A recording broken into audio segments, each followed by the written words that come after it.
Hello, आवाज आ रही है सभी को?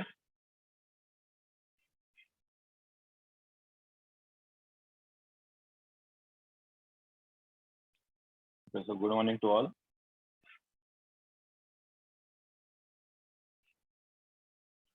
लास्ट लेक्चर में हमने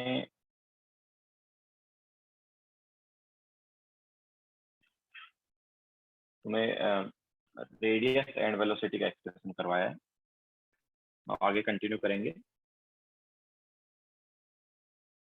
नेक्स्ट हम यहाँ पर लेंगे energy energy of electron in Bohr's orbit.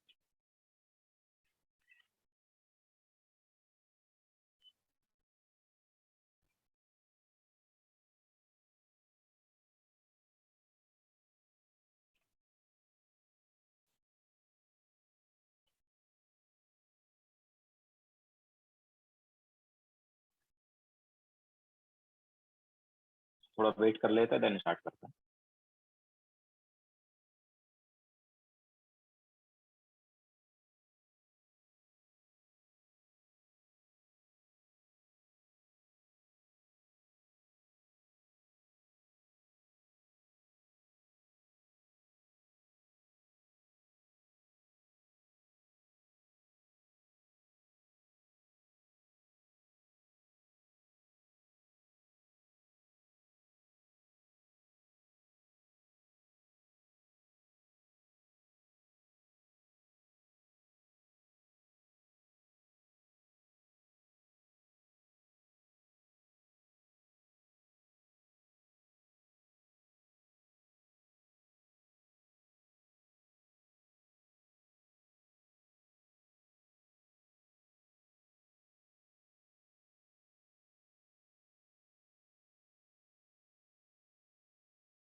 तो चलो स्टार्ट करते हैं। तो देखो, हमारे पास टोटल एनर्जी जो है ऑर्बिट में क्या होगी, तो टोटल एनर्जी, तो देखो इलेक्ट्रॉन जो है वो रिवॉल्व कर रहा है या मूव कर रहा है ऑर्बिट में, तो काइनेटिक एनर्जी आएगा।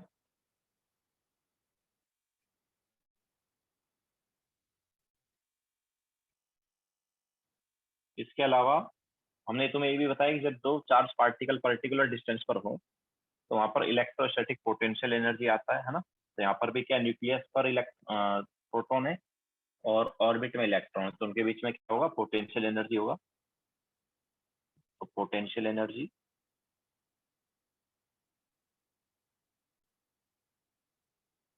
ठीक है। सो टोटल एनर्जी क्या हो जाएगा, potential energy plus kinetic energy. तो total energy E is equal to kinetic energy क्या हो गया, it is half mv², and potential energy क्या होता है, याद है, माइनस k इंटू Q1।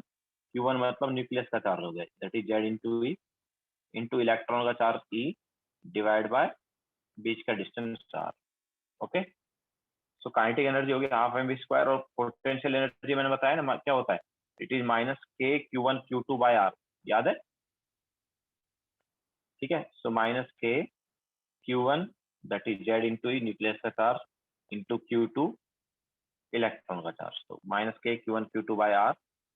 अब देखो, जब हम लास्ट लेक्चर में फोर्स बैलेंस कर रहे थे, तो mv² जो है वो आया था kZe²/R। mv²/R² क्या होता था, kZ²/R² होता था, एक R कैंसिल आउट कर देते थे, तो mv² आता था kZ²/R। तो इसको अगर हम सब्स्टिट्यूट करेंगे तो एनर्जी क्या हो गया, it is half into kZe²/R minus kZe²/R। तो ये क्या आ गया, this is minus of half into kZe²/R, ये आ गया। नाउ इसमें हम R का एक्सप्रेशन सब्स्टिट्यूट करेंगे जो हमने रेडियस के टाइम निकाला था। ओके, सो लिखो, फिर आगे चलते हैं। युतिका, Ze और E क्या है, Ze न्यूक्लियस का चार्ज है और E जो है वो इलेक्ट्रॉन का चार्ज। न्यूक्लियस पे चार्ज कितना था, लास्ट लेक्चर के नोट्स देखो, लास्ट टू लास्ट लेक्चर के बोर्स मॉडल जब हमने कराया है, तो न्यूक्लियस का चार्ज Z इंटू ई था, और ई चार्ज जो है वो किसका चार्ज है, इलेक्ट्रॉन का चार्ज। तो जब दो चार्ज पार्टिकुलर पर्टिकुलर डिस्टेंस पर हो, तो पोटेंशियल एनर्जी क्या होता है, minus k Q1 Q2 by R होता है, हमने बताया तुम, ठीक है। लिखो, फिर आगे चलते हैं।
हो गया सबका। नाउ इसमें सब्स्टिट्यूट करते हैं R का एक्सप्रेशन जो हमने फर्स्ट लेक्चर में निकाला था। तो R याद है क्या था, R आया था फर्स्ट लेक्चर में n²h²/4 पाई इंटू k, क्या था एक बार चेक करो,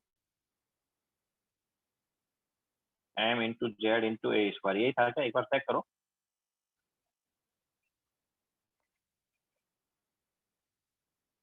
R का एक्सप्रेशन यही आया था क्या फर्स्ट लेक्चर में जो हमने निकाला था। यही था, ठीक है। तो अब इसको हम यहाँ पर सब्स्टिट्यूट कर देंगे ई के एक्सप्रेशन में। तो सब्स्टिट्यूट करते हैं, तो E is equal to -12 into K into Z E square upon R. Upon क्या है, आर है ना, तो अपॉन आर करेंगे तो ये ऑब्वियसली उल्टा हो जाएगा, मीन्स ये अपने पास चला गया 4 pi K M into Z into E square upon N square H square, ये आ गया। नाउ क्या हो गया ये, तो this is E is equal to -2 pi into K square into M into Z square into E raise to 4 divide by N square H square, ठीक है। अब देखो यहाँ पर एन और जेड के अलावा बाकी सारी वैल्यूज हमें पता है, ठीक है। तो वैसे उनको क्या कर सकते हैं, हम सब्स्टिट्यूट कर सकते हैं। तो एन और जेड के अलावा बाकी वैल्यूज को क्या कर सकते हैं, सब्स्टिट्यूट कर सकते हैं। इतने पार्ट को हम यहाँ पर सब्स्टिट्यूट कर सकते हैं, तो हमें यहाँ पर एनर्जी मिल जाएगा। तो ये आता है -21.8 इंटू 10⁻⁻⁹, ये वैल्यू आ जाता है in joule into Z square by N square, ठीक है। तो ये हमारे पास जूल में आ गया एनर्जी, ये एनर्जी किस में आ गया, जूल।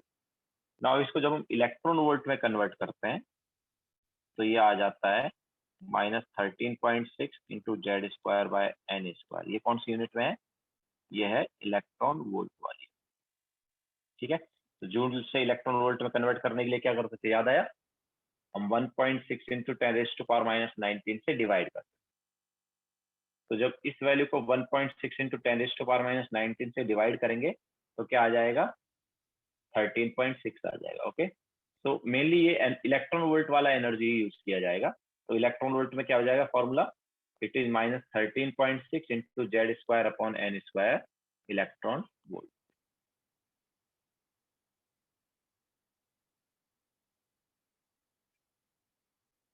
तो ये हमारे पास एनर्जी आ गया।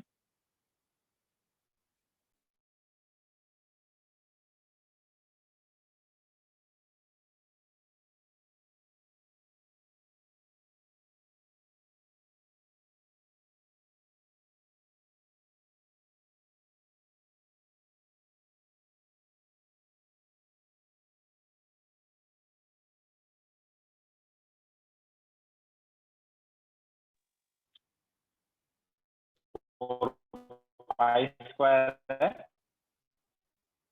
आर के एक्सप्रेशन में, ओके। तो आर के एक्सप्रेशन में 4 पाई स्क्वायर है,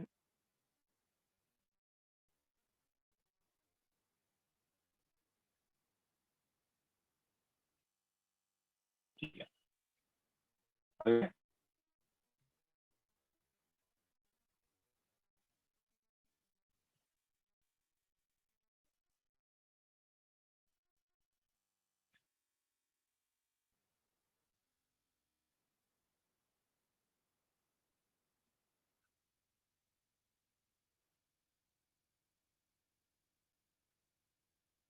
चैतन्य आर का वैल्यू जो है सब्स्टिट्यूट कर दिया, ये हमारे पास आर है, आर का जो एक्सप्रेशन है उसको सब्स्टिट्यूट कर दिया है।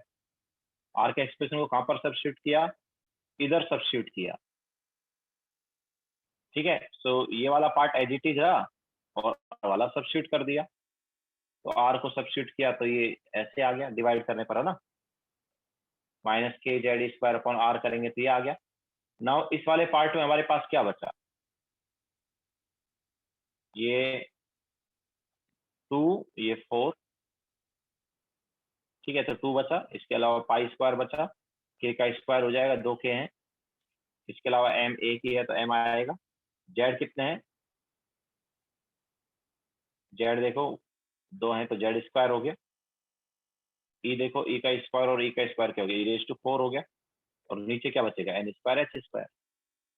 तो एन और जेड इसके अलावा बाकी की वैल्यू हमें पता है, एन और जेड को छोड़ के बाकी सबकी वैल्यू पता है।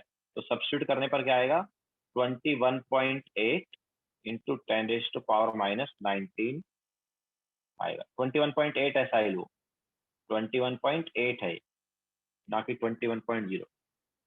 ठीक है, तो 21.8 into 10⁻⁻19 into Z² bye M² आ गया, ये जूल में आया ना। जूल से इलेक्ट्रॉन वोल्ट में का कन्वर्जन हमने तुम्हें बताया है, तो जब जूल से इलेक्ट्रॉन वोल्ट में कन्वर्ट करेंगे तो ये आ जाता है -13.6।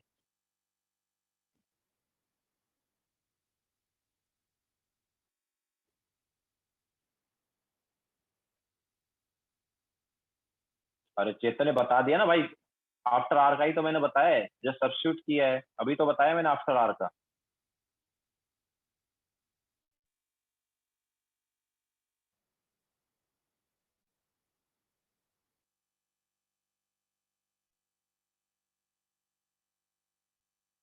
अभी जो बताया आफ्टर आर ही तो बताया चैतन्य।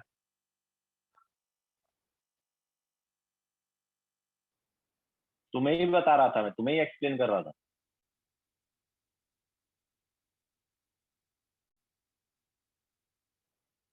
इस आर को सब्स्टिट्यूट कर रहे हो तुम, ये हमारे पास है, समझ में आ गया तो फिर क्यों लिखा अभी कि आफ्टर आर का नहीं समझ आया?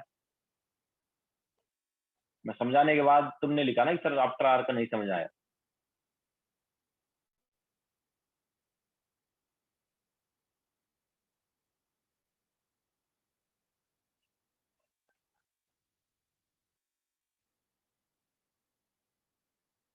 हो गया सबका, आगे चले।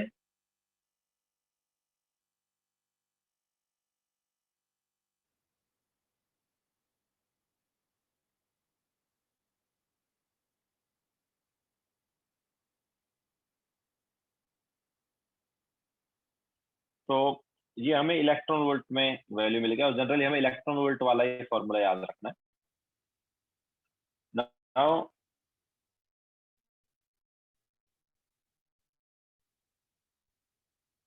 वो जूल, ये 21.8 into 10⁻⁻19 into Z² bye N² joule है, वो प्लस नहीं है, ये जो साइन है प्लस नहीं है, मल्टीप्लाई का साइन है।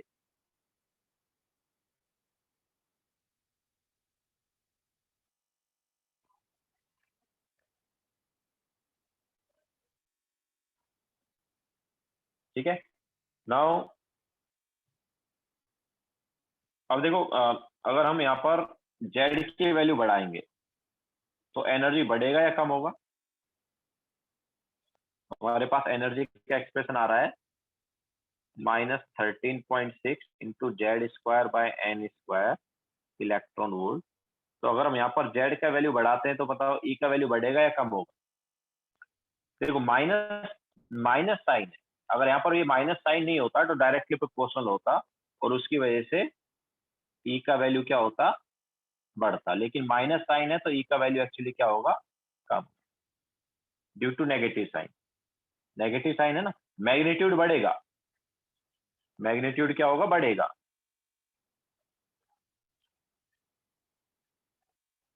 मैग्नीट्यूड बढ़ेगा लेकिन वैल्यू कम हो जाएगा। जैसे मान लो अगर हम जेड की वैल्यू 1 सब्स्टिट्यूट करें तो ये आया -13.6, और जेड की वैल्यू 2 सब्स्टिट्यूट किया तो क्या आया? -13.6 इंटू 2 का स्क्वायर मतलब 4।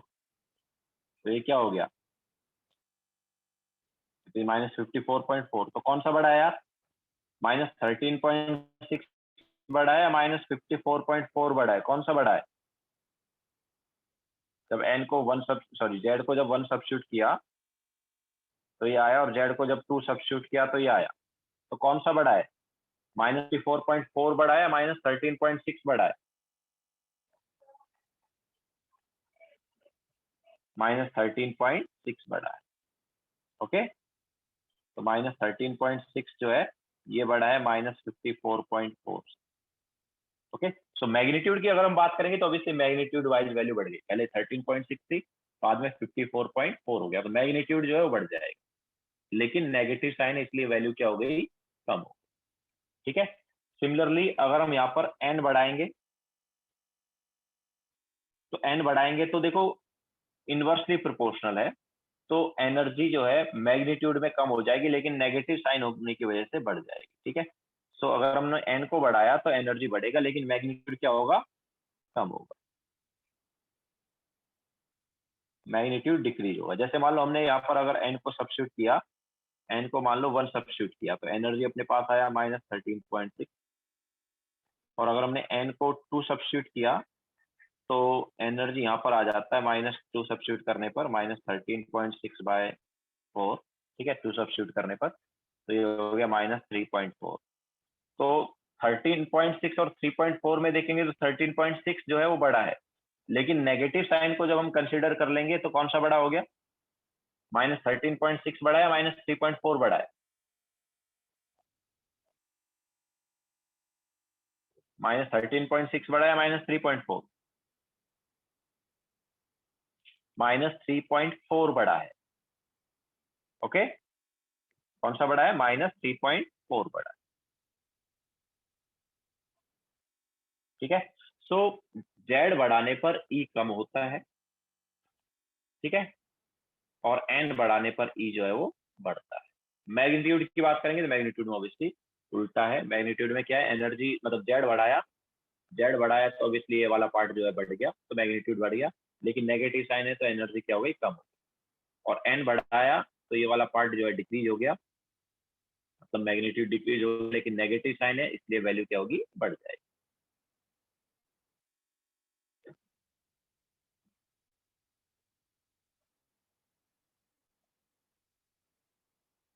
इसको हम अभी ग्राफ से भी देख लेंगे, पहले लिख लो ये, फिर ग्राफ से भी बता देते हैं इस चीज को।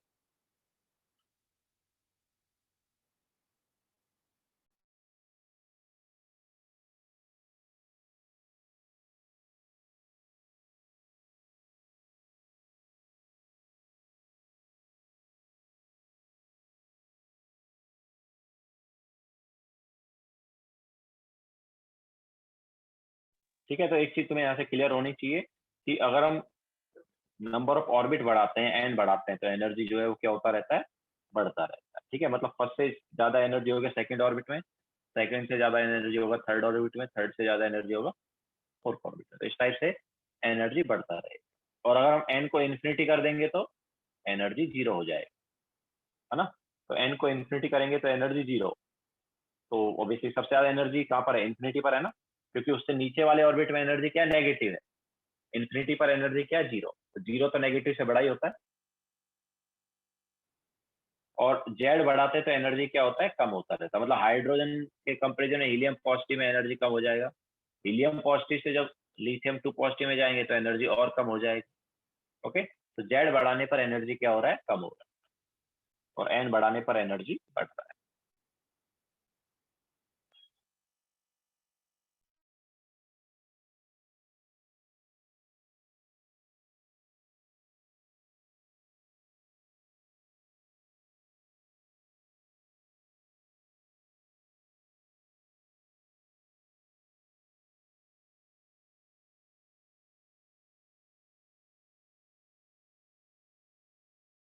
चले आगे।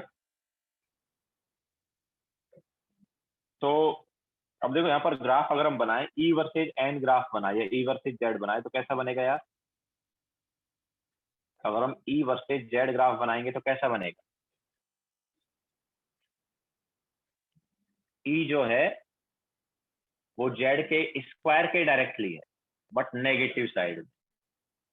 ई जेड के स्क्वायर के डायरेक्टली है बट नेगेटिव साइड में, तो कैसा ग्राफ आएगा, एक एक्सिस दूसरे एक्सिस के स्क्वायर के डायरेक्टली हो बट नेगेटिव साइड प्रोपोर्शनल हो, तो कैसा आता है,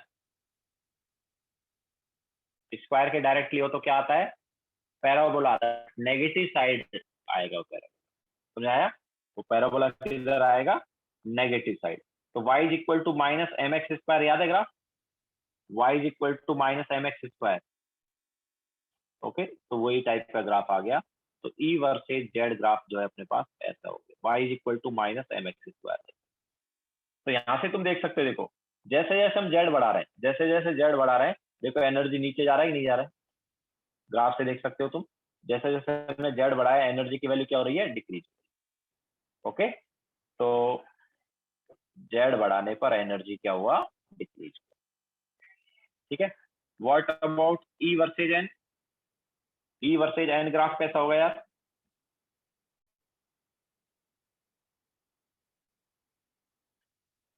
ई वर्सेज एन ग्राफ कैसा होगा? ई एन के क्या है? ई एन के स्क्वायर के इनवर्सली है। ई जो है वो एन के स्क्वायर के इनवर्सली है। तो जब स्क्वायर के इनवर्सली होता है तो क्या आता है? जब स्क्वायर के इनवर्सली होता है तो क्या आता है? हाइपरबोला आता है। लेकिन हाइपरबोला किधर आएगा? नेगेटिव साइड आएगा, क्योंकि माइनस साइन है ना, तो नेगेटिव साइड हाइपरबोला आएगा। Okay, so hyperbola but negative side.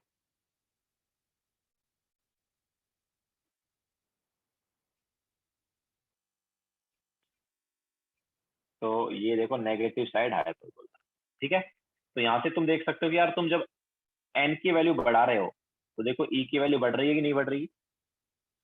N की वैल्यू बढ़ाने पर देखो ई जो है वो बढ़ता जा रहा है, और ऑब्वियसली जब एन इंफिनिटी हो जाएगा तो ई जीरो हो जाएगा। ठीक है, तो वहां पर मैक्सिमम वैल्यू आएगी। तो ऑर्बिट नंबर बढ़ाने पर एनर्जी बढ़ता है और जेड बढ़ाने पर एनर्जी कम। ठीक है, तो यहाँ से हम देख सकते हैं ग्राफ से भी। क्लियर है? Now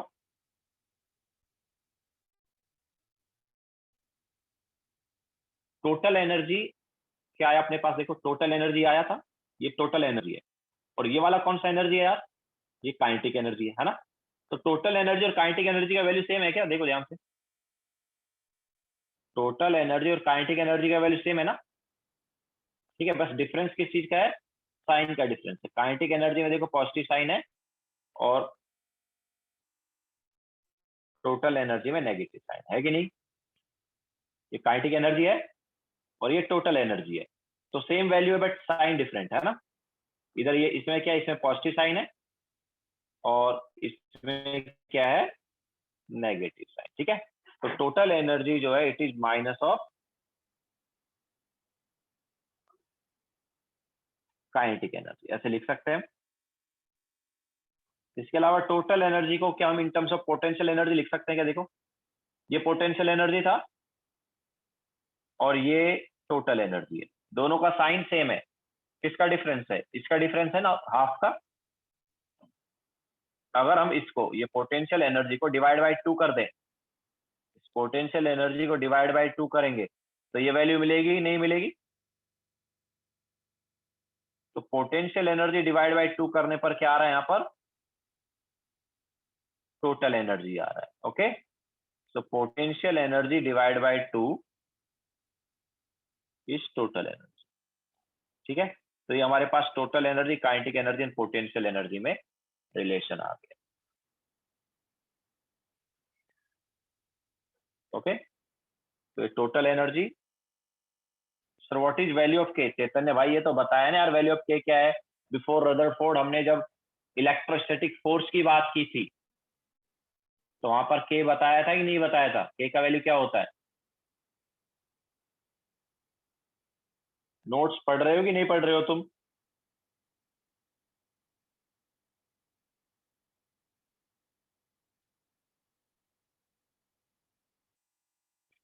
total energy minus of kinetic energy and total energy half of potential energy. ठीक है, तो ये हमारे पास total energy, potential energy and kinetic energy में रिलेशन आया है। नाउ क्वेश्चन ले लेते हैं। Yes Sumit,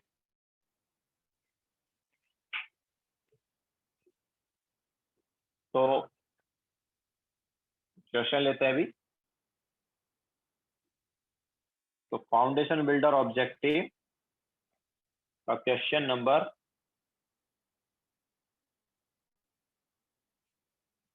16 and 17। Foundation builder objective question number 16 and 17 करो।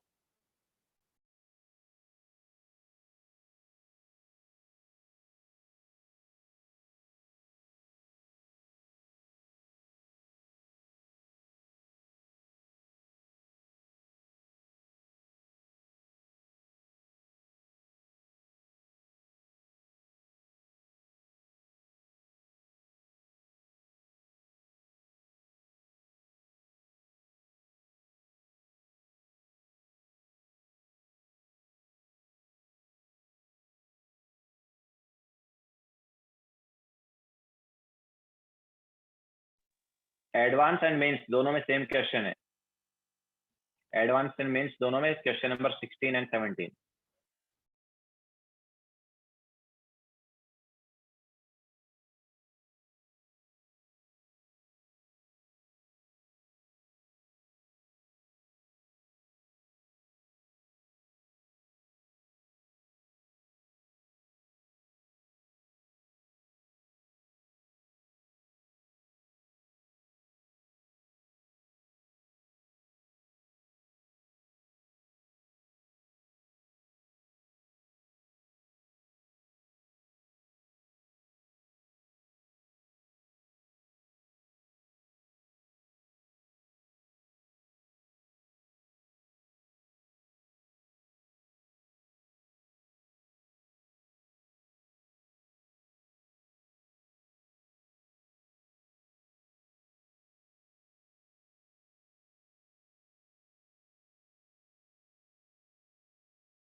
यस लक्ष्मी करेक्ट है, नो शालिक रॉन्ग है।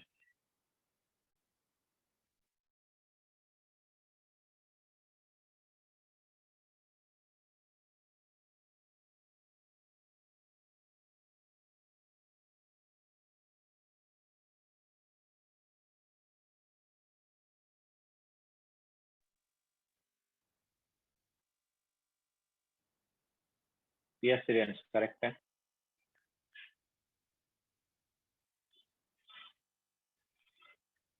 ओजस 12 थोड़ी दिया हमने। ओके हाँ करेक्ट है।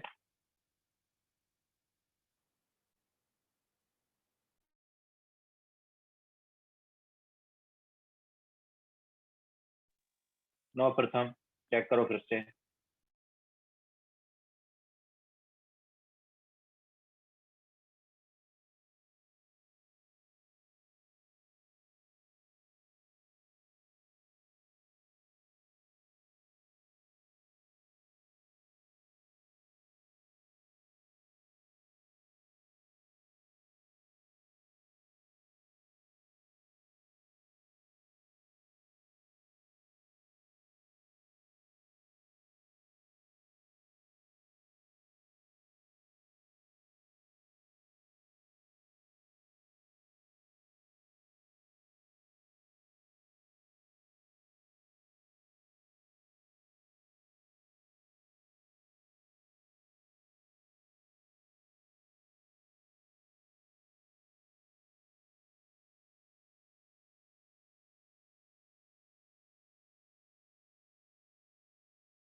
यस प्रथम, now it is correct.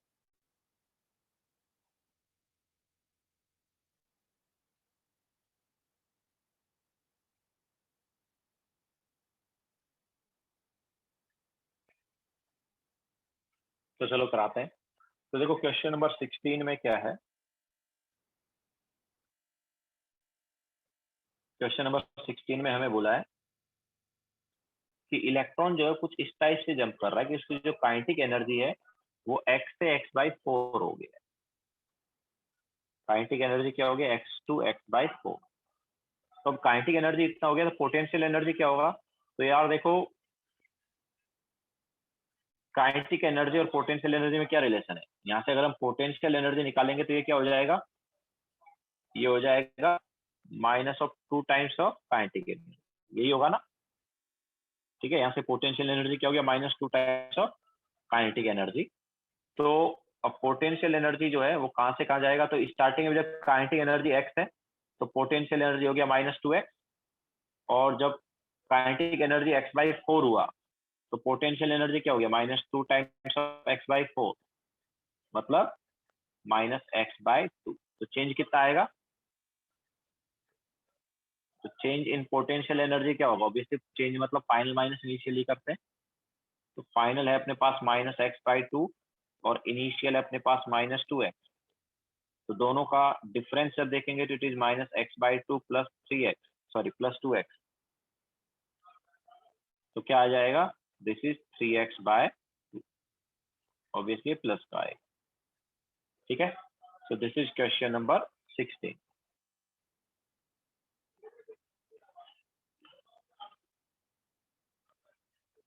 Then in question number 17 क्या बोला है, 17 में बोला है the potential energy of electron in the hydrogen atom is -6.8, indicate in which excited state the electron is present. तो हमें देखो 17 में क्या दिया है, 17 में हमें पोटेंशियल एनर्जी दिया है, और पोटेंशियल एनर्जी क्या दिया है, इट इज -6.8 इलेक्ट्रॉन वोल्ट। हमें बताना है कि कौन सी एक्साइटेड स्टेट है। अब देखो पोटेंशियल एनर्जी पता है, टोटल एनर्जी क्या आएगा, यहाँ से साफ साफ देख सकते हैं total energy potential energy by 2, मतलब कितना आ गया, it is -6.8/2, that is -3.4 electron. तो -3.4 इलेक्ट्रॉन वोल्ट हमारे पास क्या हो गया, टोटल एनर्जी हो गया। नाउ -3.4 इज इक्वल टू क्या आना चाहिए, व्हाट इज टोटल एनर्जी का formula, it is -13.6 into Z²/n² electron volt, यही होता है ना। अब कौन सा आइटम है, हाइड्रोजन है, तो हाइड्रोजन है तो हाइड्रोजन के लिए तो Z क्या होता है, हाइड्रोजन के लिए Z होता है 1। ठीक है, सो 1² अपॉन n², नेगेटिव से नेगेटिव कैंसिल आउट, तो n स्क्वायर आया 13.6 अपॉन 3.4, ठीक है। तो कितना हो गया ये, दिस इज 4। तो n की वैल्यू क्या आ गई, n आ गया 2। मतलब ये सेकंड ऑर्बिट है। कौन सा ऑर्बिट आया, सेकंड ऑर्बिट। सेकंड ऑर्बिट मतलब कौन सा एक्साइटेड स्टेट होता है यार, सेकंड ऑर्बिट कौन सा एक्साइटेड स्टेट होता है, it is first excited state. Okay, तो ऑर्बिट नंबर से एक्साइटेड स्टेट निकालना हो तो क्या करते हैं, -1 कर देते।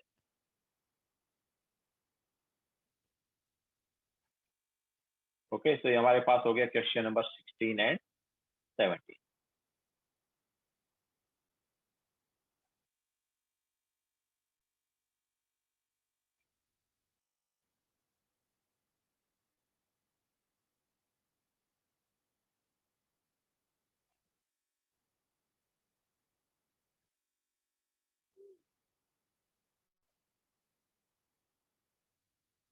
जल्दी देखो चैतन्य।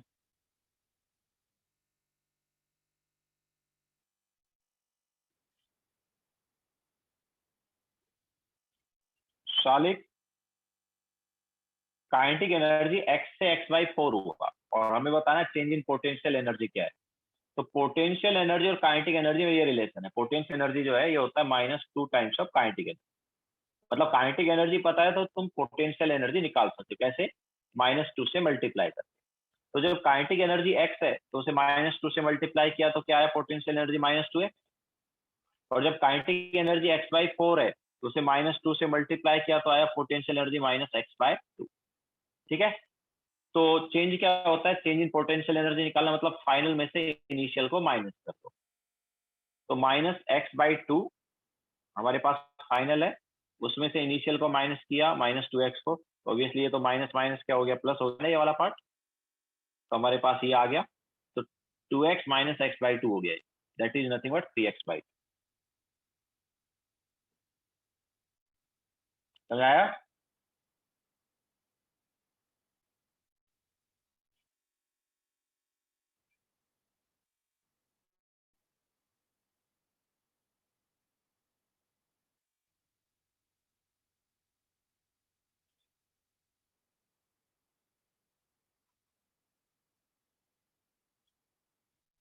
देखो जल्दी 17 भी।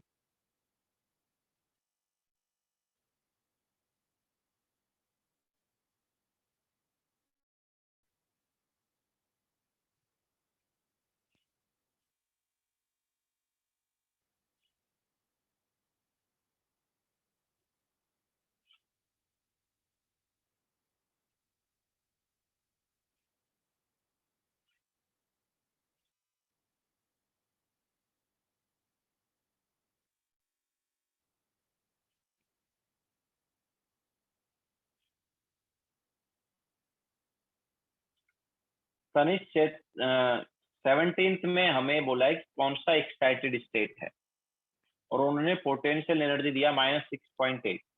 तो पोटेंशियल एनर्जी और टोटल एनर्जी में ये रिलेशन है। पोटेंशियल एनर्जी को अगर हम डिवाइड बाई 2 करेंगे तो टोटल एनर्जी आएगा। तो टोटल एनर्जी क्या आ गया, यहाँ से -3.4 आ गया जब डिवाइड बाई 2 किया था। तो अब ये टोटल एनर्जी का फॉर्मूला लगा दिया, ये होता है -13.6 इंटू Z²/n²। तो -3.4 जो है वो इसके इक्वल होना चाहिए। नाउ हाइड्रोजन एटम की बात हुई है तो जेड को हमने 1 सब्स्टिट्यूट कर लिया। ठीक है। नाउ माइनस से माइनस कैंसिल आउट हो गया, जेड को 1 सब्स्टिट्यूट कर लिया, n² को लेफ्ट हैंड साइड ले आए और 3.4 को राइट हैंड साइड। ठीक है। तो हमारे पास n² की वैल्यू 4 आ गई। तो n² की वैल्यू 4 है तो n की वैल्यू क्या हो गई, 2। मतलब ये सेकंड ऑर्बिट। ठीक है, ये जो हमें एनर्जी दी है किसकी दी है, सेकंड ऑर्बिट की। तो सेकंड ऑर्बिट है तो कौन सा एक्साइट स्टेट हुआ, देखो अगर ऑर्बिट नंबर हमें दिया है तो एक्साइट स्टेट के लिए हम -1 कर सकते हैं। मतलब सेकंड एक्साइटेड स्टेट आया तो फर्स्ट ऑर्बिट है। अगर थर्ड सॉरी सेकंड ऑर्बिट अगर आया तो फर्स्ट एक्साइटेड स्टेट है। ठीक है। अगर थर्ड ऑर्बिट आता तो सेकंड एक्साइटेड स्टेट होता, अगर फोर्थ ऑर्बिट आता तो थर्ड एक्साइटेड स्टेट होता। समझ आया। तो यहाँ पर सेकंड ऑर्बिट आया है जो कि फर्स्ट एक्साइटेड स्टेट है।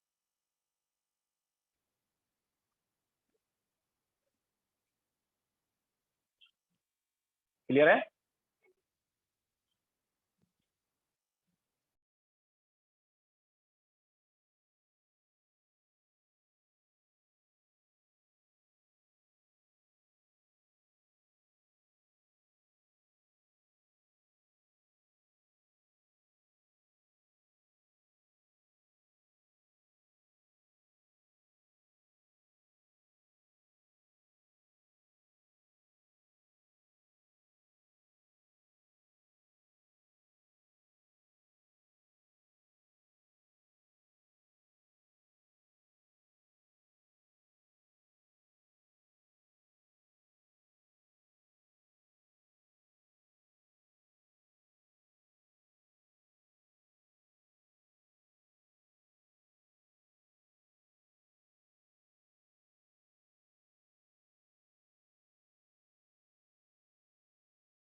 चले आगे। जेड को 1 क्यों लिया? हाइड्रोजन दिया है ना तनिष यार, हाइड्रोजन है तो हाइड्रोजन का एटॉमिक नंबर 1 होता है ना।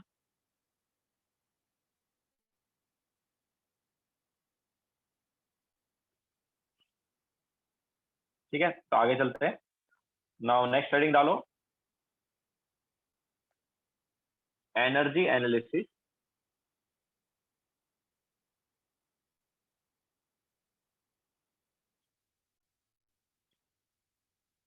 ऑफ हाइड्रोजन,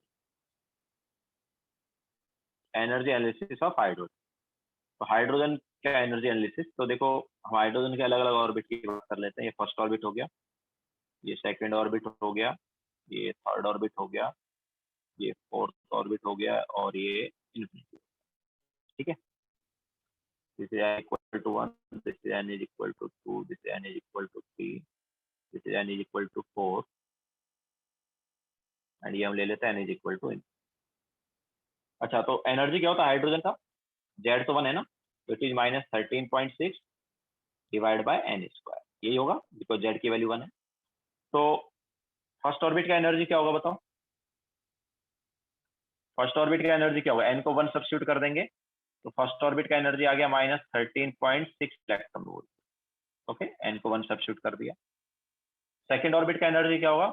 n को 2 सब्स्टिट्यूट करेंगे तो डिवाइड बाय क्या हो जाएगा? 4 हो जाएगा। n को 2 सब्स्टिट्यूट करेंगे तो डिवाइड बाय 4 हो जाएगा, तो 4 से जब डिवाइड करेंगे तो ये आएगा -3.4 इलेक्ट्रॉन। तो ये सेकंड ऑर्बिट का एनर्जी हो गया। थर्ड ऑर्बिट का एनर्जी क्या होगा? लक्ष्मी ऑब्वियसली आगे वाले ऑर्बिट भी होंगे, बट मेनली इतना ही हमें याद रखना है, जनरली हायर ऑर्बिट की वैल्यू याद नहीं रखनी। और भी ऑब्वियसली 4 एंड इन्फिनिटी के बीच में भी हमारे पास ऑर्बिट बहुत सारे हैं। कितना लिखोगे तो इन्फिनिटी तो का तो कोई एंड नहीं है ना। ठीक है, इसलिए हमने 4 तक ही लिखा है, जनरली यही वैल्यू याद रखनी है तुम। सो बाकी का तुम निकाल सकते हो, कोई प्रॉब्लम नहीं है। इस फॉर्मूले से किसी की एनर्जी निकाल सकते हो, किसी भी ऑर्बिट का। तो थर्ड ऑर्बिट में क्या होगा? डिवाइड बाय 3 का स्क्वायर मतलब 9, तो -13.6 डिवाइड बाय 9 करोगे तो क्या आएगा? 1.51 डिवाइड करके क्या आएगा? ये आ गया 1.5। ओके, -1.51 इलेक्ट्रॉन वोल्ट अपने पास एनर्जी आ गया। ओके, देन फोर्थ ऑर्बिट में क्या आएगा? फोर्थ ऑर्बिट में किससे डिवाइड करोगे? 4 का स्क्वायर मतलब 16 से डिवाइड करोगे, तो 16 से डिवाइड करोगे तो इसका एनर्जी आ जाएगा -0.85 इलेक्ट्रॉन वोल्ट। ठीक है, और इन्फिनिटी पे एनर्जी क्या होगा बताओ? इन्फिनिटी पे कितना एनर्जी होगा? डिवाइड बाय इन्फिनिटी स्क्वायर मतलब 0 हो गया ना। ठीक है, तो ये हमने अलग अलग ऑर्बिट का एनर्जी लिया। ये हाइड्रोजन के लिए। ओके, ये हाइड्रोजन के लिए एनर्जी। अगर किसी और यूनिइलेक्ट्रॉनिक का निकालना हो तुम्हें एनर्जी, तो जेड स्क्वायर से मल्टीप्लाई कर दे, क्योंकि बाकी का जेड डिफरेंट होगा, हाइड्रोजन का जेड हमने क्या लिया है? 1 लिया है। ठीक है, तो और किसी यूनिइलेक्ट्रॉनिक का निकालना हो तो जस्ट मल्टीप्लाई बाय क्या करना है तुम्हें? जेड स्क्वायर करना है, बाकी यूनिइलेक्ट्रॉनिक का आ जाएगा। ओके, या फिर फॉर्मूला तो तुम्हें पता ही है, -13.6 Z square by N square, उससे निकाल सकते हो किसी भी ऑर्बिट का एनर्जी। अच्छा, तो अब फर्स्ट और सेकंड ऑर्बिट का एनर्जी डिफरेंस क्या है यार? ये फर्स्ट और सेकंड ऑर्बिट का एनर्जी डिफरेंस अगर हम निकालेंगे तो ये आ जाता है 10.2 electron volt. Okay, first and second orbit का एनर्जी डिफरेंस आता है -3.4 एंड -13.6 जो है, इसका डिफरेंस आता है 10.2। फर्स्ट एंड थर्ड ऑर्बिट जो है इसका डिफरेंस आ जाता है 12.09 electron volt. Okay, first and third orbit का डिफरेंस कितना आ जाता है? 12.05 इलेक्ट्रॉन वोल्ट आ जाता है, 12.09 इलेक्ट्रॉन वोल्ट आ जाता है। इसके अलावा फर्स्ट एंड फोर्थ ऑर्बिट का जो एनर्जी डिफरेंस है, ये जब हम निकालते हैं तो ये आ जाता है 12.75 इलेक्ट्रॉन वोल्ट। और फर्स्ट और इन्फिनिटी का एनर्जी डिफरेंस क्या होगा बताओ? फर्स्ट और इन्फिनिटी का एनर्जी डिफरेंस कितना होगा? इन्फिनिटी का 0, फर्स्ट का -13.6, तो डिफरेंस कितना आया? ये आ गया 13.6 इलेक्ट्रॉन वोल्ट। ठीक है, तो ये हमारे पास अलग अलग ऑर्बिट का एनर्जी डिफरेंस आ गया एंड अलग अलग ऑर्बिट का एनर्जी आ गया। ठीक है, तो हाइड्रोजन के लिए वैल्यू याद रख लेना। बाकी किसी यूनिइलेक्ट्रॉनिक का निकालना हो तो जस्ट मल्टीप्लाई बाय क्या करोगे? जेड स्क्वायर करोगे। ठीक है, तो पहले ये बनाओ, फिर हम आगे इसमें बताते हैं।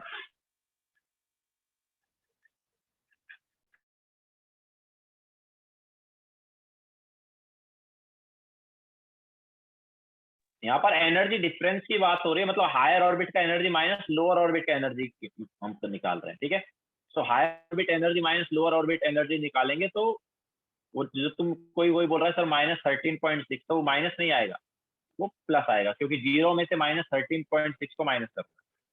जीरो में से -13.6 अगर तुम माइनस करोगे तो कितना आया, वो 13.6 आया।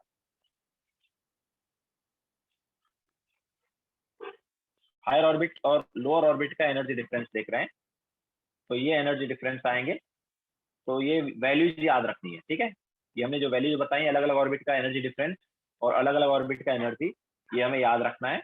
अगर किसी दूसरे यूनिइलेक्ट्रॉनिक का निकालना हो तो जस्ट मल्टीप्लाई बाय क्या करना पड़ेगा, तुम्हें जेड स्क्वायर करना पड़ेगा। ये हाइड्रोजन के लिए है।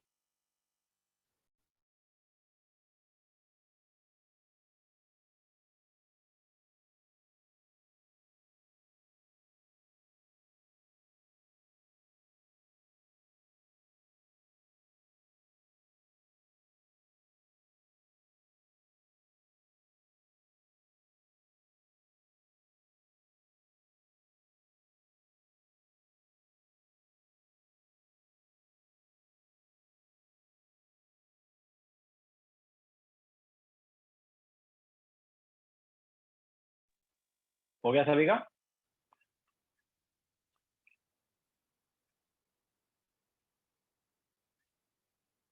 तो अब देखो, हमारे पास फर्स्ट ऑर्बिट में मान लो इलेक्ट्रॉन है, हाइड्रोजन के फर्स्ट ऑर्बिट में इलेक्ट्रॉन है, तो उसकी एनर्जी -13.6 है। अगर हमने इसको 10.2 इलेक्ट्रॉन वोल्ट एनर्जी दे दिया, हाइड्रोजन के फर्स्ट ऑर्बिट में इलेक्ट्रॉन है, अगर उसको हमने 10.2 इलेक्ट्रॉन वोल्ट अगर एनर्जी दे दिया, तो उसका एनर्जी हो गया -3.4 इलेक्ट्रॉन, और वो जंप करके सेकेंड ऑर्बिट में चला जाएगा। अगर हमने इसको 12.09 इलेक्ट्रॉन वोल्ट दे दिया, तो जंप करके थर्ड ऑर्बिट में चला जाएगा। अगर 12.75 दे दिया, तो जंप करके फोर्थ ऑर्बिट में चला जाएगा। क्लियर है? तो 10.2 दिया तो सेकेंड ऑर्बिट में गया, 12.09 दिया तो थर्ड ऑर्बिट में गया, 12.75 दिया तो फोर्थ ऑर्बिट में गया। ओके, इलेक्ट्रॉन को ये एनर्जी दिया तो ये ऑर्बिट में जंप करके चला गया इलेक्ट्रॉन। नाउ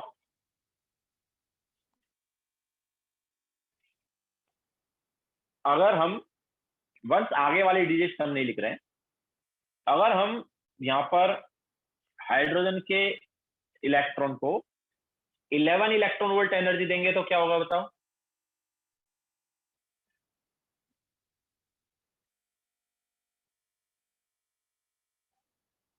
अगर हाइड्रोजन के इलेक्ट्रॉन को हमने कितना दिया,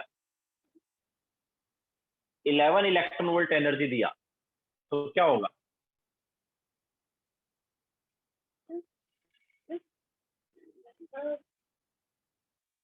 11 इलेक्ट्रॉन वोल्ट देने पर क्या होगा?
तो क्या होगा?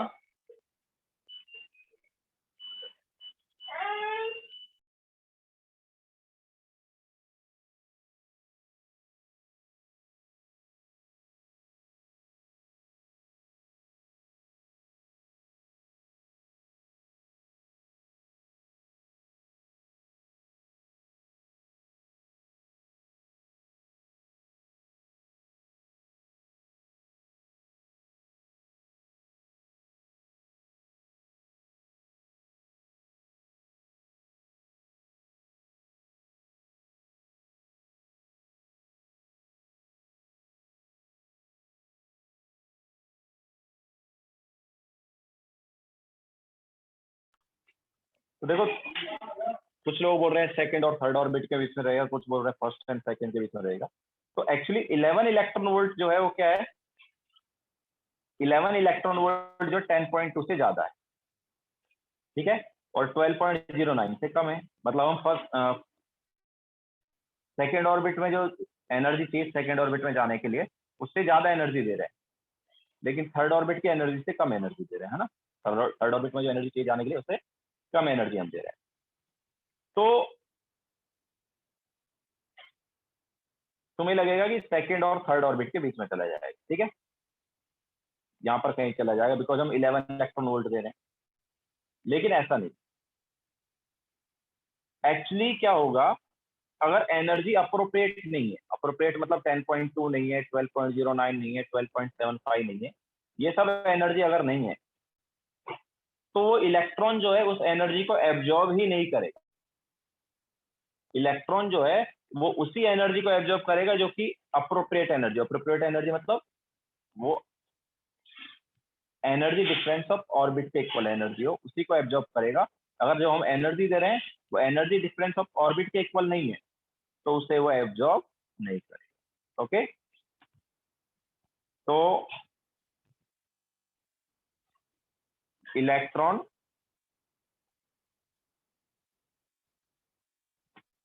Can jump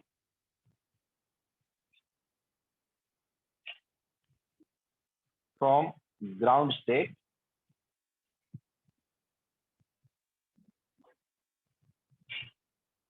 to higher orbit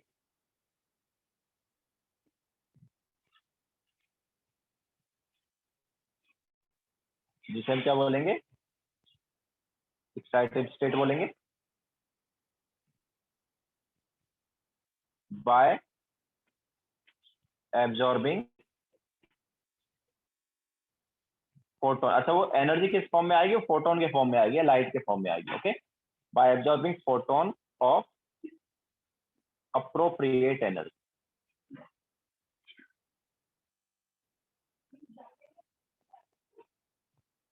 ठीक है, सो इलेक्ट्रॉन जो है वो ग्राउंड स्टेट से हायर ऑर्बिट में जंप कर सकता है, एक्साइटेड स्टेट में जंप कर सकता है bye absorbing photon of appropriate energy. Okay, तो ग्राउंड स्टेट से हायर ऑर्बिट या एक्साइटेड स्टेट में चला गया कब, जब उसे हमने अप्रोप्रिएट एनर्जी का photon.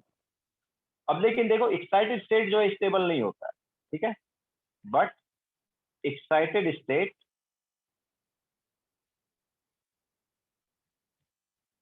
Is not stable.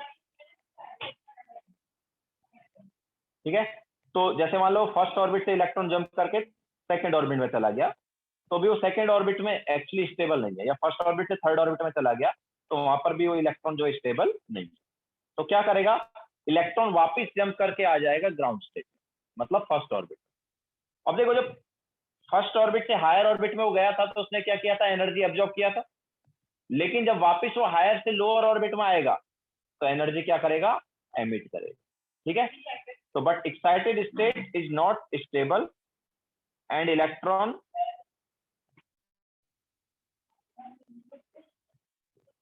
jumps back to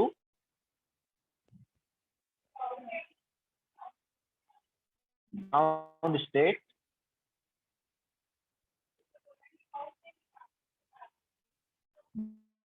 by emitting photon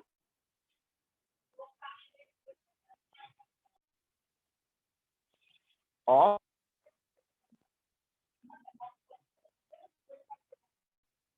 ठीक है, तो मतलब अप्रोप्रिएट एनर्जी मतलब जो एनर्जी डिफरेंस ऑफ ऑर्बिट है उतनी एनर्जी एमिट करके वो किस में जंप कर जाएगा, ग्राउंड स्टेट में जंप कर जाएगा। ठीक है, तो इलेक्ट्रॉन फर्स्ट ऑर्बिट से हायर ऑर्बिट में जब जाएगा तो उसको क्या करना पड़ेगा, हमें अप्रोप्रिएट एनर्जी देना पड़ेगा, तभी वो हायर ऑर्बिट में जंप करके जा सकता है। हम ऐसा बोल सकते हैं कि इलेक्ट्रॉन जो है वो अप्रोप्रिएट एनर्जी को ही एब्जॉर्ब करेगा, अगर हम उसको अप्रोप्रिएट एनर्जी नहीं दे रहे हैं तो उसे वो एब्जॉर्ब नहीं करेगा। ठीक है, तो इलेक्ट्रॉन जो है वो हायर ऑर्बिट में जंप करके चला जाएगा जब उसको अप्रोप्रिएट एनर्जी देंगे, और ऑब्वियसली हायर ऑर्बिट को हम क्या बोल रहे हैं, एक्साइटेड स्टेट बोल रहे हैं, लेकिन एक्साइटेड स्टेट जो है वो स्टेबल नहीं है, एंड इलेक्ट्रॉन वापस जंप करके कहां पे आ जाएगा, ग्राउंड स्टेट मतलब फर्स्ट ऑर्बिट में। और जब वापस वो फर्स्ट ऑर्बिट में आएगा तो क्या करेगा, एनर्जी एमिट करेगा। ओके, देखो फिर आगे चलते हैं।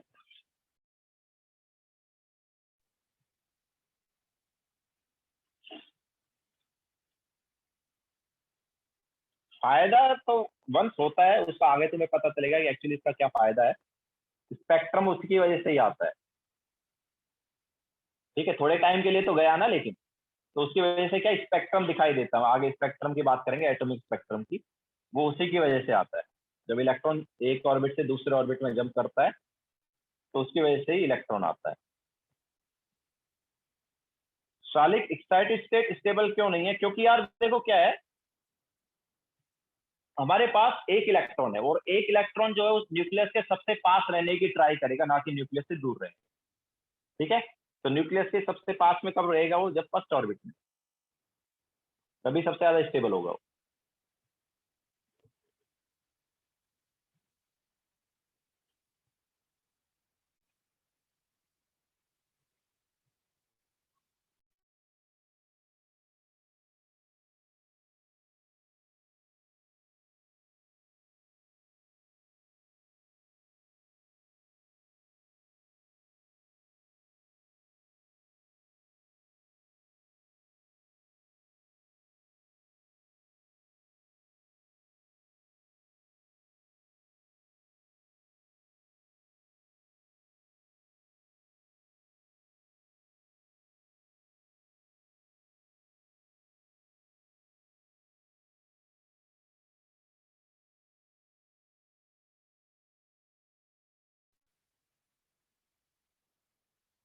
हो गया सबका?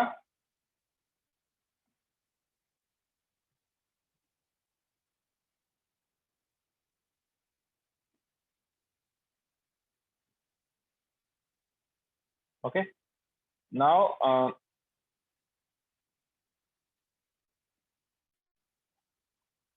अब देखो, if electron jumps from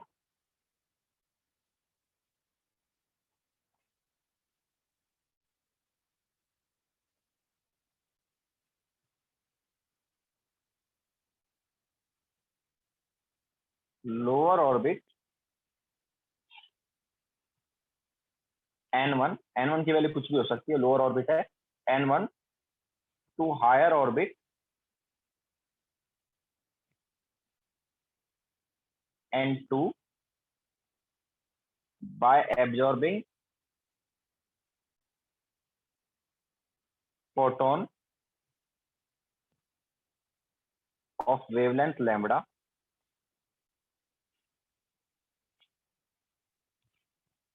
then, तो देखो पहले n1 ऑर्बिट में था, उससे n2 ऑर्बिट में चला गया, जब उसको हमने लैम्बडा वेवलेंथ का फोटोन दिया तो पहले उसका एनर्जी मान लो था En1। ठीक है, n1 ऑर्बिट में था तो उसका एनर्जी मान लो था En1। फिर हमने क्या किया, उसको फोटोन दिया जिसका लैम्बडा वेवलेंथ है, तो कितना एनर्जी उसका बढ़ गया यार, इलेक्ट्रॉन का Sc बाय लैम्बडा बढ़ गया। और अभी ये जो एनर्जी है मिला के कितना हो गया, ये n2 ऑर्बिट की एनर्जी के इक्वल हो गया। ठीक है, तो अब यहां से हम देख सकते हैं कि यार En2 minus En1 is equal to क्या आ गया, Sc बाय लैम्बडा। मतलब हायर ऑर्बिट का एनर्जी, n2 मतलब हायर ऑर्बिट ना, तो हायर ऑर्बिट का एनर्जी माइनस लोअर ऑर्बिट का एनर्जी इज इक्वल टू क्या हो गया, Sc बाय लैम्बडा, जब फोटोन का एनर्जी। ठीक है, तो ये तो हमने लोअर ऑर्बिट से हायर ऑर्बिट में जंप कराया।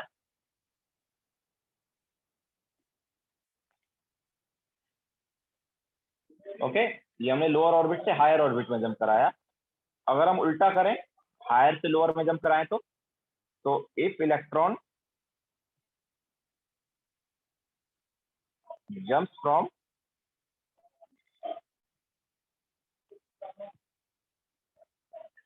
हायर ऑर्बिट n2, ठीक है, n2 की वैल्यू कुछ भी हो सकती है बट वो हायर रहेगा, to lower orbit n1 bye, अब देखो हायर से लोअर ऑर्बिट में आएगा तो क्या करेगा, फोटोन एमिट करेगा। ठीक है, तो if electron jumps from higher orbit n2 to lower orbit n1 by emitting photon of wavelength lambda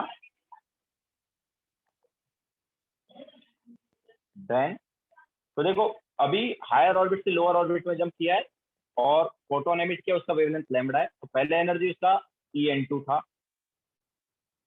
ठीक है, हायर ऑर्बिट में उसका एनर्जी En2 है। फिर उसने लोअर ऑर्बिट में जंप किया तो कुछ एनर्जी क्या किया, एमिट किया ना, फोटोन एमिट किया, मतलब एनर्जी एमिट किया, कितना एमिट किया, फोटोन का एनर्जी मतलब hc/λ, इतना एनर्जी उसने एमिट कर दिया। तो अभी ये किस ऑर्बिट में आ गया, ये n1 ऑर्बिट में आ गया। तो ये जो एनर्जी है ये किसके इक्वल होनी चाहिए, n1 ऑर्बिट की एनर्जी के इक्वल, मतलब इसको हम लिख सकते हैं En1। ओके, तो यहां से भी अगर हम देखेंगे तो देखो क्या आ रहा है, यहां से भी वो ऊपर वाला ही आ रहा है, En2 minus En1 is equal to hc/λ। इसका मतलब क्या है कि चाहे फोटोन एब्जॉर्ब हो या एमिट हो, उस फोटोन का जो एनर्जी है वो क्या होगा, En2 माइनस En1, और दोनों जगह N2 जो है हायर ऑर्बिटल, N1 जो है वो लोअर ऑर्बिटल, मतलब कि एनर्जी ऑफ फोटोन एब्जॉर्ब या एमिटेड जो है ये हायर ऑर्बिट का एनर्जी माइनस लोअर ऑर्बिट का एनर्जी रहेगा, ठीक है, या एनर्जी डिफरेंस बोल सकते हैं। तो एनर्जी डिफरेंस जो लेंगे वो हम क्या लेंगे, दोनों जगह चाहे एब्जॉर्ब हो या एमिट हो फोटोन, दोनों जगह एनर्जी डिफरेंस को क्या लेंगे, हायर ऑर्बिट का एनर्जी माइनस लोअर ऑर्बिट का एनर्जी, ठीक है। तो वो एक और फॉर्मूला हम यहाँ पर लिखेंगे, पहले ये लिख लो।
हो गया सबका, it is HC not NC, HC है वो। चैतन्य हायर ऑर्बिट से लोअर ऑर्बिट में जब वो गया, हायर ऑर्बिट N2 है, उससे लोअर ऑर्बिट N1 में गया, तो फोटोन एमिट किया, अब फोटोन एमिट किया तो उसकी वजह से एनर्जी कम हो गई, कितनी एनर्जी कम हुई, hc/λ, ठीक है। तो पहले En2 था उसका एनर्जी, फिर hc/λ एनर्जी कम हो गई, तो ऑब्वियसली माइनस करेंगे, तो अभी उसका एनर्जी इतना है, तो किस ऑर्बिट में आ गया, N1 ऑर्बिट में आ गया ना, तो इस एनर्जी को हम N1 ऑर्बिट की एनर्जी लिख सकते हैं। नाउ यहाँ से hc/λ क्या हुआ, obviously En2 minus En1।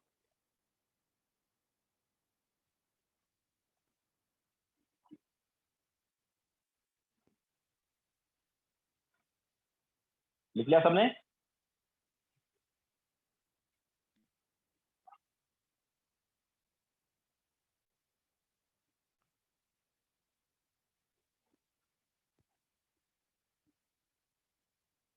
Now अब इससे देखो दोनों से हम क्या कंक्लूजन निकाल सकते हैं, हम ये बोल सकते हैं कि that is energy of photon absorb और emitted is equal to higher orbit energy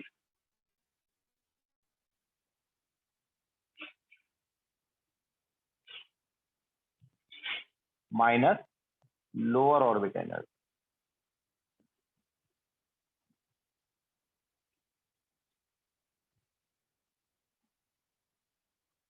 ठीक है। एनर्जी ऑफ फोटोन एब्जॉर्ब और emitted is equal to higher orbit energy minus lower orbit energy. ठीक है, तो higher orbit energy minus lower orbit energy को हम delta E लिख लेते हैं। तो अब ये इलेक्ट्रॉन वोल्ट में, तो h c by lambda electron volt में क्या होता था, याद है क्या? एच सी बाई लैम्बडा को इलेक्ट्रॉन वोल्ट में क्या लिखते थे? हम लिखते थे 12400 बाय लैम्बडा, याद आया? ठीक है, तो एच सी बाई लैम्बडा क्या हो जाता था? 12400 बाय लैम्बडा। और यहाँ पर लैम्बडा किस में होता था? लैम्बडा होता था एंगस्ट्रॉम। ठीक है, तो तुम्हें एनर्जी डिफरेंस पता है इलेक्ट्रॉन वोल्ट में, अगर तुम्हें एनर्जी डिफरेंस इलेक्ट्रॉन वोल्ट में पता है ऑर्बिट का, तो तुम वेवलेंथ निकाल सकते हो फोटोन, कितना वेवलेंथ का फोटोन एब्जॉर्ब होगा या एमिट होगा जब इलेक्ट्रॉन एक ऑर्बिट से दूसरे ऑर्बिट में क्या करेगा? जंप करेगा। ओके, देखो चैतन्य जल्दी।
हो गया सबका?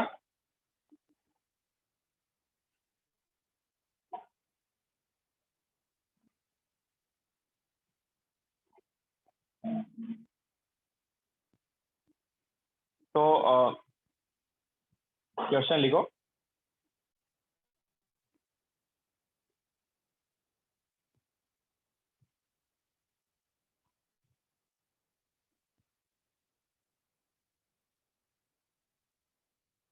Determine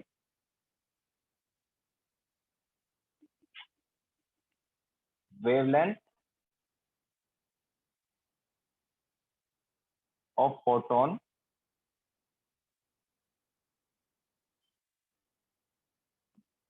absorb when electron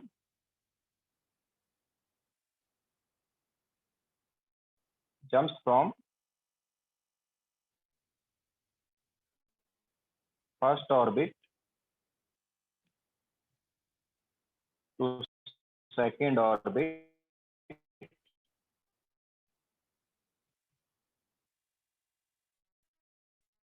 of hydrogen atom। तो बताओ कितनी वेवलेंथ का फोटोन एब्जॉर्ब करेगा?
नो वन रॉन्ग है।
यस यस एंड मुफीज करेक्ट है।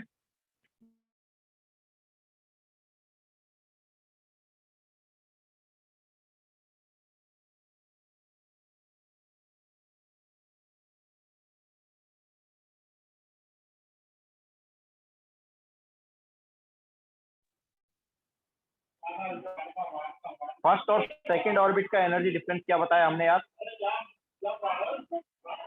हाइड्रोजन के लिए क्या है? It is 10.2 electron volt. Okay, हमने ऑलरेडी तुम्हें बताया कि हाइड्रोजन का फर्स्ट एंड सेकंड ऑर्बिट का energy difference is 10.2 electron volt. तो डायरेक्ट फॉर्मूला लगा दो यार। अगर तुम्हें एनर्जी डिफरेंस पता है तो ये फॉर्मूला लगा सकते हैं ना डायरेक्ट, तो लैम्बडा एंगस्ट्रॉम में मिल जाएगा। तो 10.2 is equal to 12400 by lambda. ये लैम्बडा क्या आ गया? It is 12400 divide by 10.2। तो ये आंसर किस में आएगा? ऐसे मैंने फॉर्मूले में भी बताया है। तो ये आ जाता है 1215 एंगस्ट्रॉम। कितना आता है? ये आता है 1215 एंगस्ट्रॉम।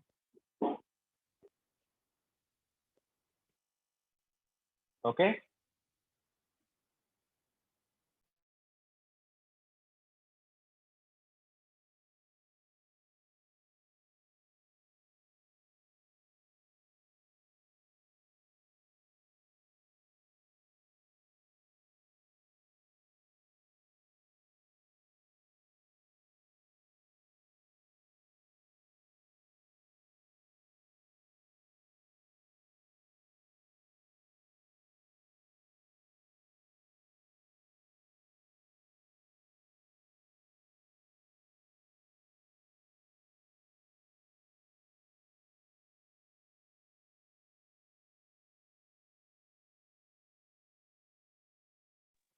चले आगे।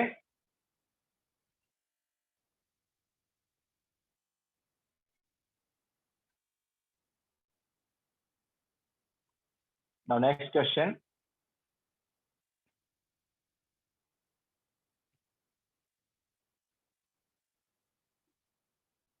Determine wavelength of photon emitted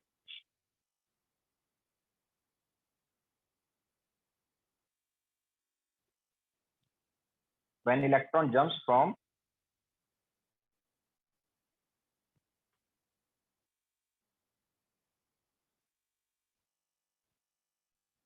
fifth excited state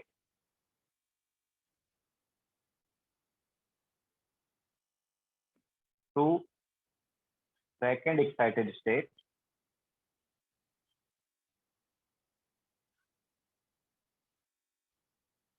of Li2 positive. तो Li2 पॉजिटिव में इलेक्ट्रॉन फिफ्थ एक्साइटेड स्टेट से सिक्स्थ एक्साइटेड स्टेट में जंप कर रहा है। तो जब इलेक्ट्रॉन फिफ्थ एक्साइटेड स्टेट से सेकंड एक्साइटेड स्टेट में जंप करेगा तो जो फोटोन एमिट होगा उसकी वेवलेंथ क्या होगी?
यस, मुफीद एंड श्रेयस करेक्ट है।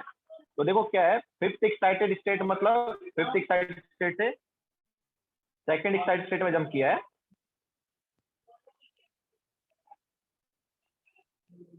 तो फिफ्थ एक्साइटेड स्टेट मतलब कौन सा ऑर्बिट हुआ? सिक्स्थ ऑर्बिट, ठीक है।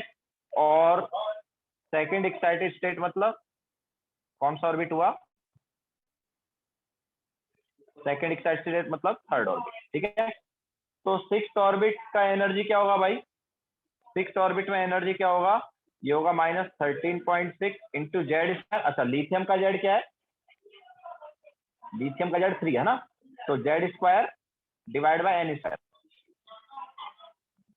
तो ये वैल्यू जो है ये क्या आ जाती है? आ जाती है -3.4 इलेक्ट्रॉन वोल्ट। तो सिक्स्थ ऑर्बिट में एनर्जी -3.4 है, एंड थर्ड ऑर्बिट में क्या होगा? तो it is -13.6 into Z square, मतलब 3 square by N square again 3 square. तो ये आया अपने पास -13.6। तो डेल्टा ई क्या आएगा यार? डेल्टा ई मतलब हायर ऑर्बिट का एनर्जी माइनस लोअर ऑर्बिट का एनर्जी। तो ये हो जाएगा -3.4 एंड -13.6 का डिफरेंस। तो ये तो अपने पास आया 10.2 इलेक्ट्रॉन वोल्ट। तो ये एनर्जी डिफरेंस तो वही आ रहा है जो लास्ट टाइम आ रहा था। तो लैम्बडा क्या हो गया? लैम्बडा हो गया 12400 divide by energy difference in electron volt, जो कि 10.2 है। तो आंसर वही आएगा ना जो लास्ट टाइम था, 1215 एंगस्ट्रॉम।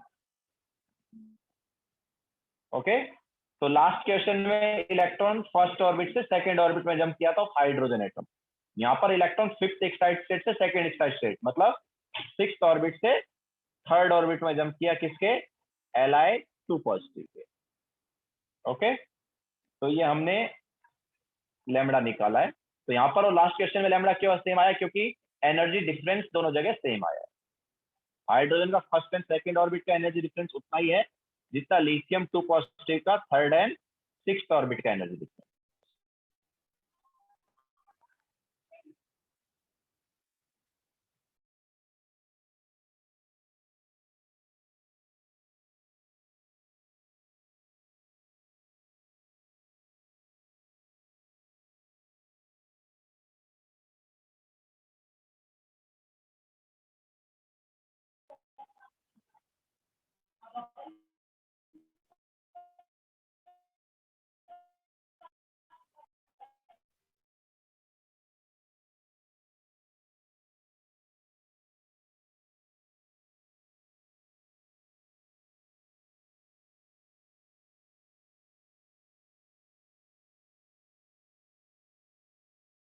फॉर्मूला यूज करना पड़ेगा।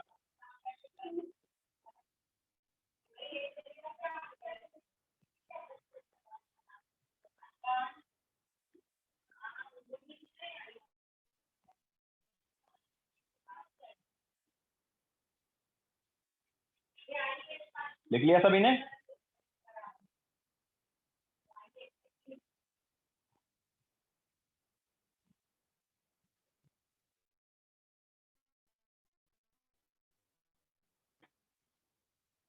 अब देखो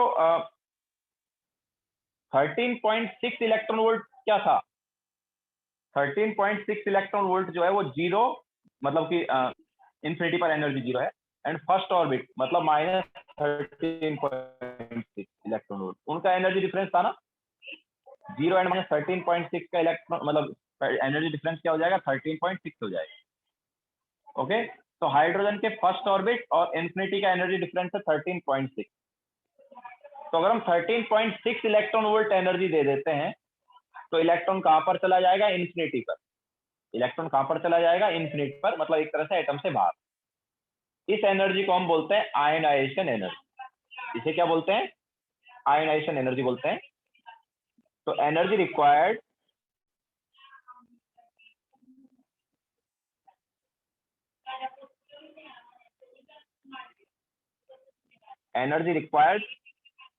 to remove electron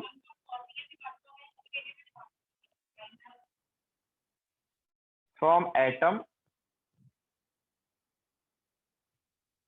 is called ionization energy.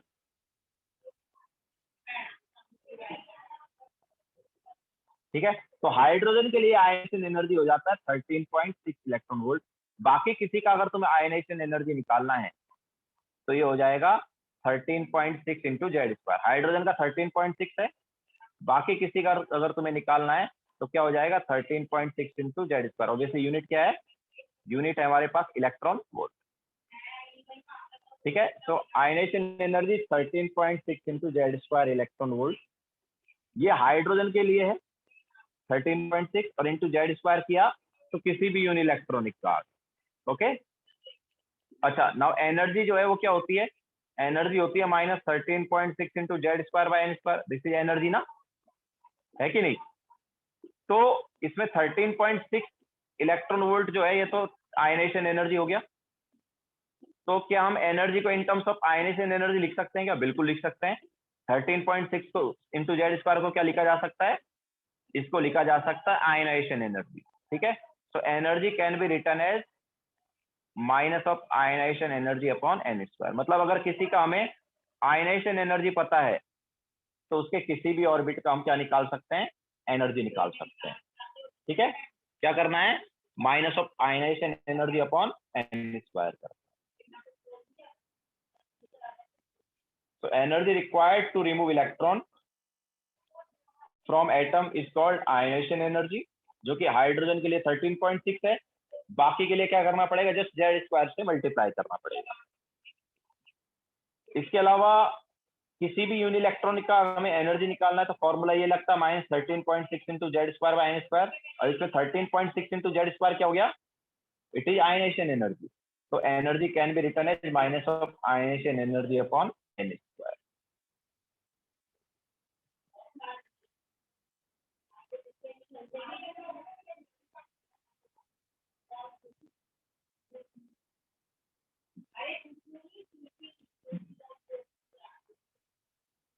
Chaitanya last term में फिफ्थ एक्साइड स्टेट से इलेक्ट्रॉन सेकंड एक्साइड स्टेट में जंप कर रहा है। फिफ्थ एक्साइड स्टेट मतलब सिक्स्थ ऑर्बिट और सेकंड एक्साइड स्टेट मतलब थर्ड ऑर्बिट। दोनों ऑर्बिट का एनर्जी डिफरेंस, मतलब दोनों ऑर्बिट का एनर्जी निकाला तो सिक्स्थ ऑर्बिट का एनर्जी आया -3.4 और थर्ड ऑर्बिट का एनर्जी आया -13.6। तो हमने एनर्जी डिफरेंस की जब बात की है तो हमें क्या करना है, हायर ऑर्बिट के हायर ऑर्बिट के एनर्जी से लोअर ऑर्बिट एनर्जी माइनस करना है। तो हायर ऑर्बिट मतलब सिक्स्थ ऑर्बिट, तो सिक्स्थ ऑर्बिट की एनर्जी से थर्ड ऑर्बिट की एनर्जी जो है उसको माइनस करना है। तो -13.6 में से हमने माइनस किया -3.4 में से -13.6 को माइनस कर दिया तो एनर्जी डिफरेंस 10.2 आ गया। अब एनर्जी डिफरेंस पता तो लैम्डा निकाल लिया फॉर्मूले से।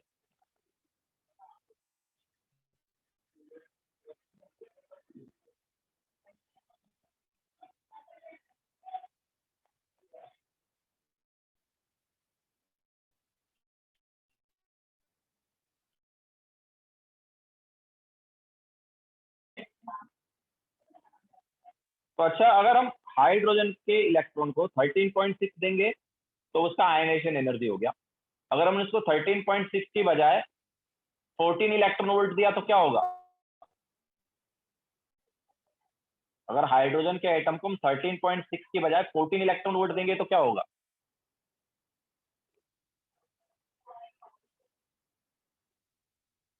ऐसा नहीं है वंश, वो एब्जॉर्ब कर लेगा। ठीक है, एक्चुअली आयनेशन एनर्जी से कम एनर्जी देंगे तो एब्जॉर्ब नहीं करेगा, वो तभी एब्जॉर्ब करेगा जब अप्रोप्रिएट होगा। ओके, चैतन्य लास्ट वाले क्वेश्चन में जेड जो है वो 3 है भाई, Z square upon N square, तो जेड 3 दोनों केस में। लिथियम 2 पॉजिटिव की बात हो रही है लास्ट वाले केस में। तो इधर अगर इस स्लाइड की बोल रहे हो तो यहाँ पर 13.6 इंटू जेड स्क्वायर जो है वो एक पर्टिकुलर के लिए बोल रहे हैं ना, ये किसी पर्टिकुलर एलिमेंट यूनिइलेक्ट्रॉनिक का क्या आयनाइजेशन एनर्जी ना, उसी यूनिइलेक्ट्रॉनिक का तुम्हें एनर्जी निकालना है। ठीक है, तो सेम यूनिइलेक्ट्रॉनिक का एनर्जी निकालना है तो जेड तो सेम ही है ना। हाँ, तो हम क्या बोल रहे थे, अगर 13.6 की बजाय अगर हम 14 इलेक्ट्रॉन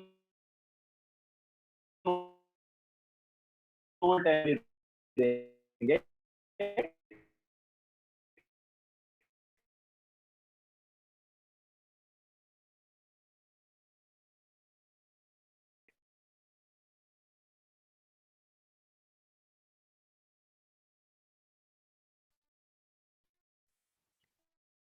14 में से 13.6 यूज किया सरफेस तक आने में, कितना बच गया? 0.4 बच गया ना। तो जो बचा हुआ एनर्जी 0.4 वो कन्वर्ट हो जाएगी एनर्जी, तो काइनेटिक एनर्जी में कन्वर्ट हुआ मतलब ओके, उतनी काइनेटिक एनर्जी से इलेक्ट्रॉन क्या होगा? एटम से बाहर निकल जाएगा। अगर जब 13.6 देंगे तो उसकी कोई वेलोसिटी नहीं आएगी, वो सरफेस पर ही रहेगा। लेकिन अगर 13.6 से ज्यादा दिया तो जो बची हुई एनर्जी है वो काइनेटिक एनर्जी में कन्वर्ट हो जाएगी और इलेक्ट्रॉन उससे बाहर निकल जाएगा। ओके,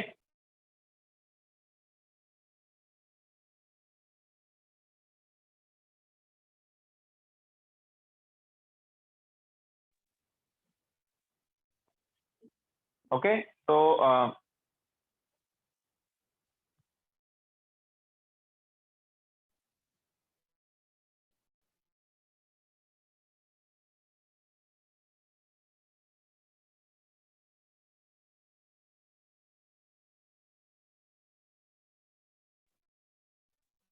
तो electron can absorb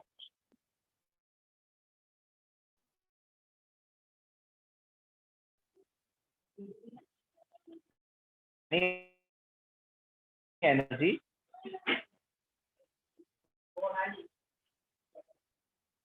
ionization energy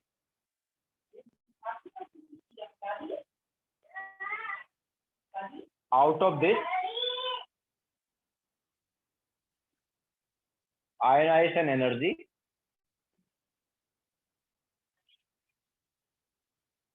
is used to bring electron till surface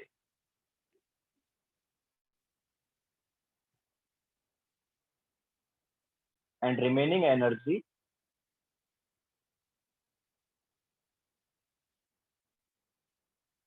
is converted into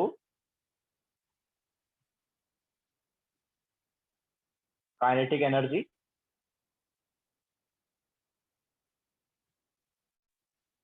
electron is removed from atom with this kinetic energy।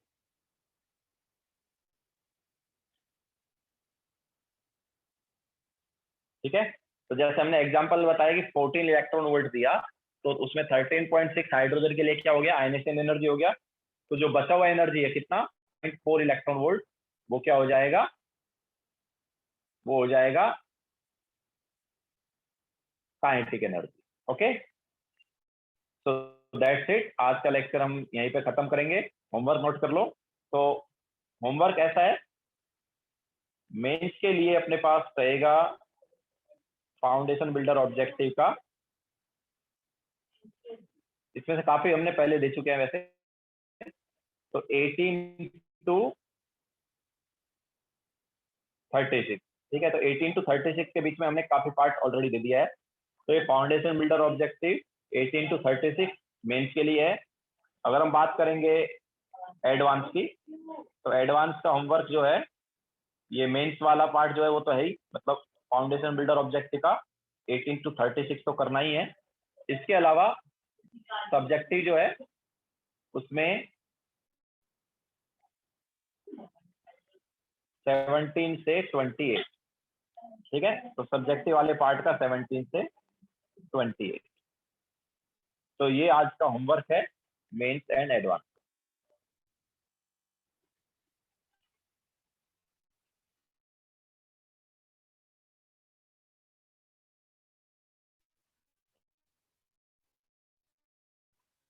Okay, तो फॉर टू हाइड्रोजन, अगर तुम 100 इलेक्ट्रॉन वोल्ट एनर्जी देते हो to hydrogen तो obviously उसे absorb करेगा because it is greater than 13.6। तो 13.6 तो यूज कर लेगा सरफेस तक आने में। तो बचा हुआ जो एनर्जी है, बचा हुआ कितना एनर्जी होगा? इट विल बी 86.4 ना। तो 86.4 इलेक्ट्रॉन वोल्ट जो है वो उसकी काइनेटिक एनर्जी हो जाएगी इलेक्ट्रॉन। क्लियर है?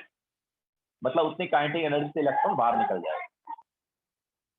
ओके, तो लेक्चर यहीं पे एंड करते हैं। Bye, take care.